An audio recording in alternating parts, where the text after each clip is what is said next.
We need to be asking ourselves, if we're leading ourselves, are we being the best possible example that we can be? We manufacture a lot of our own fear. All of us should look at leadership as being a mindset that's about being the leader of your own life, and we all have the choice to be able to do that.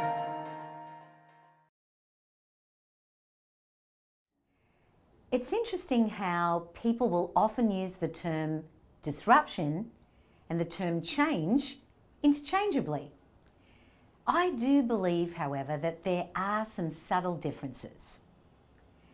Disruption is defined as a disturbance or problem that interrupts an event, an activity, or a process. It often necessitates change. Let's outline the process of disruption. If you think of life as a continuum, we find ourselves rolling along the highway of life, and right now we have the present. We have our current state. All of a sudden, some kind of disruption, unanticipated event occurs, and we find ourselves in an altered state. There it is. That change has happened, as I said, often unexpectedly, and it shakes us up. So we take a dip as a result of that disruption. Some of us do not know how to get ourselves out of it, so we stay in that altered state, paralyzed by that disruption.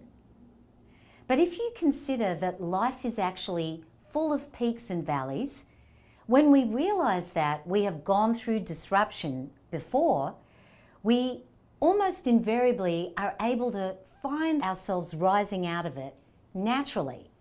So when we do that, we are in a new state, and we are often operating at a higher level than we did previously. We've achieved a new level of consciousness. So we've taken our lives and our careers to a new level as a result. There are people, however, that do not stay in that new state. In fact, they are operating at the same level that they were previously. They remain unconscious because they haven't been able to accept the disruption. However difficult it might have been, they cannot come to terms with it, and as a result, they stay stuck. And when we don't change and we don't move, life and opportunity will pass us by. And without moving to that new state, it may actually be too late. Whether we choose to label change as disruption or disruption as change, it is often about semantics.